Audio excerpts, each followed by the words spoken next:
അല്ലാഹുവിന്റെ വിശുദ്ധമായ ഖുർആൻ പറയുന്നു ലൗലാ അഖർതനീ ഇലാ അജലിൻ ഖരീബ്. മരണമടുത്തു വന്നിരിക്കുകയാണ്. അസ്റായീൽ കണ്ണിന്റെ മുമ്പിലേക്ക് കടന്നു വന്നിരിക്കുകയാണ്. ആ മലക്ക് നിന്റെ മുമ്പിൽ കടന്നു വരുമ്പോ അസ്റായീലിനോട് പറയുന്നു, അല്ലാഹുവോട് പറയുകയാ, എനിക്കല്പം സമയം വേണം തമ്പുരാന്, എനിക്കല്പം സമയം വേണം തമ്പുരാന്. എന്തിനാണ് സമയം? നിസ്കരിക്കാനല്ല, ഖുർആൻ ഓതാനല്ല, അല്ലാഹുവേ ദുആ ചെയ്യാനല്ല, പൊരുത്തം ചോദിക്കാനല്ല. മരണം കണ്ണിന്റെ മുമ്പിൽ വരുമ്പോ അല്ലാഹുവിനോട് പറയുന്നു, സമയം വേണമല്ലാ, സമയം വേണമല്ലാ.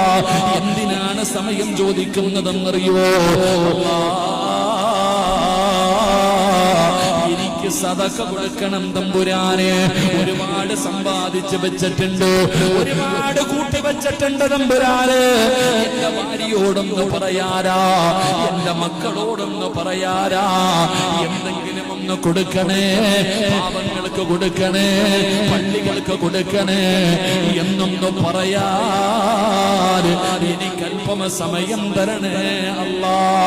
പടച്ചവൻ സമയം തരൂല, പടച്ചവൻ ഒരു മിനിറ്റ് പോലും തരൂല.